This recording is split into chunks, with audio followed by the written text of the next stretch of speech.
Today, things to watch in 2015, copyright monopoly reform, further Bitcoin developments, and oil price effect on governments.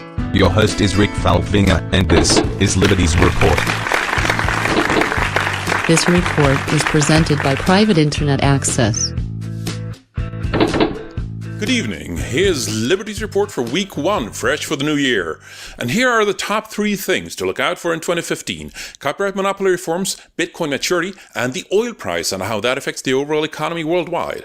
First, copyright monopoly reforms. There are several now in the pipeline. The only with a timetable so far, though, is the European Union's Copyright Monopoly Report, which evaluates the venerable EUCD, the European Union Copyright Directive from 2001, the equivalent to the United States DMCA with notice and takedown, which has caused metric tons of chilling effects on freedom of speech online. But the copyright industry never cared that its actions are downright dangerous to society. It still insists that a cartoon industry is suitable to regulate the world's most critical infrastructure. We'll get back to that in a bit.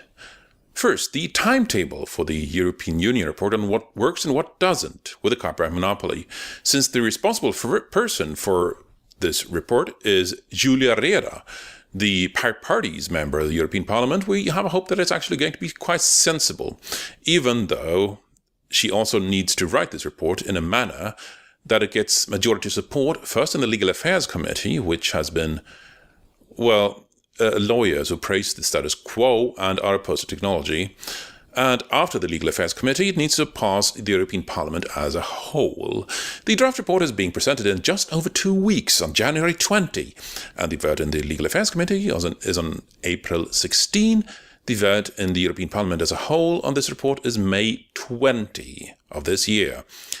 That's something to look out for. In particular, we can expect so-called collecting societies, which for one is a very accurate term in copyright monopoly terminology, collecting societies, that basically make a very fat living out of trade barriers between different European countries. Brussels doesn't like that. Well, nobody does except the collecting societies, but seeing how Brussels really doesn't like it, we can expect a lot of firepower being directed at media levies and radio levies for collecting societies in particular. You did note that Finland abolished its blank media levy just before the turn of the year, didn't you? Very positive development. The levy on blank media is immoral, unjust, dishonest, and has no place whatsoever in a modern non-guild society. I mentioned that the copyright industry either doesn't care about devastating effect on civil liberties from its amounts, or cynically considers civil liberties acceptable collateral damage in its lobbying to outlaw competition. Yes, the copyright monopoly is just that, a monopoly. So lobbying to maintain the monopoly is exactly that, lobbying to outlaw competition and keep competition outlawed by definition. The effect of notice and takedown that was introduced with the EUCD and DMCA has been nothing short of disastrous. To pick just one example, an oil company was able to silence Greenpeace by threatening the ISP, the internet service provider of a Greenpeace protest website under this regime. That's the kind of unacceptable collateral damage to free speech and to journalism that the copyright monopoly and the copyright industry cause. The case with an oil company being able to censor a Greenpeace protest site is not an isolated case, but an example of a ubiquitous pattern. Another example would be when the copyright industry tried to pressure mobile phone makers into disabling recording with a camera when it sends a certain signal with the intention of sending that signal in cinemas. It boggles the mind how somebody can even propose such a thing. It disables documentation of those who do not wish to be documented. Consider journalism, consider recording of police abuse, consider any citizen's recording that has led to powers being held accountable. All that would have gone out the window just to appease, again, a bloody cartoon industry.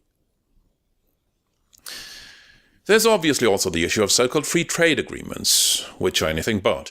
TPP, TTIP, which is a different one, CETA, and the others that seem to crop up weekly by now. They all try to mutilate the internet for the benefit of all dinosaurs. We can't defeat these one at a time. That would be exhausting and ultimately unsuccessful.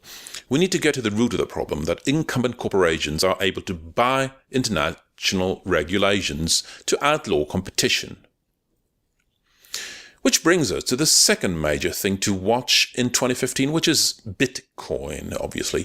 The disruption of the cryptocurrency continues, and the naysayers are propping up in even greater numbers, which is a good thing. We've now advanced to the internet equivalent in 1995, when politicians said, "I don't believe people will be spending so much time with the internet in the future.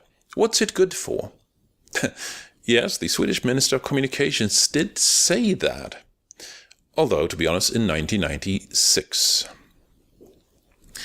Investments are also ramping up. Investments in Bitcoin startups in 2014 are on par with internet startups in 1995 at $300 million and $250 million respectively.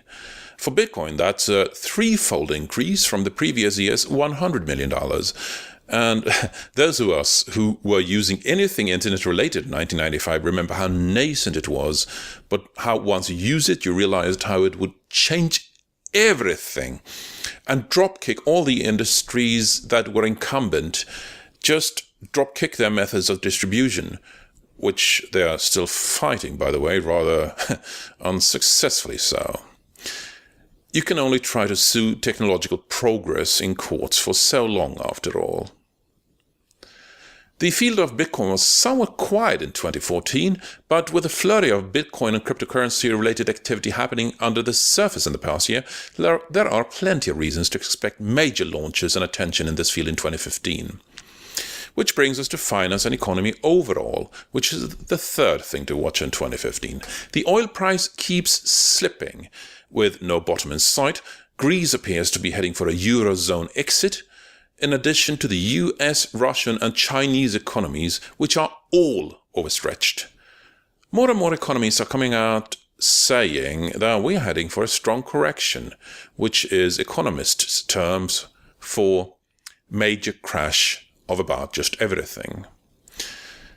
As explained earlier on Liberties Report, we are living in a no bad news on my watch economy, which means that everybody's just staving off necessary market corrections until the next person's shift, making the fall all the worse when it actually happens. So will something bad happen in 2015 to the overall economy? Hard to tell as always, but when it happens, because it always happens sooner or later, the important thing to remember from a Liberties perspective is that governments always save themselves first. And only when the government and its dignitaries are safe does a government start to care about its citizens. We've seen that many times in the past, and we started to see that a little bit with Cyprus and the bank confiscations in the past year. So, with oil prices dropping like a rock and no bottom in sight, and various officials having pushed necessary corrections ahead of their particular shift on the job for 40 years, that correction to the world economy is still coming, which ties very nicely in with Bitcoin's nascency and expected ascent in 2015. I'm Rick Falkving and this is Liberties Report. Visit our sponsor, Private Internet Access. Good night. This report is presented by Private Internet Access. Liberties Report is produced using exclusively free software.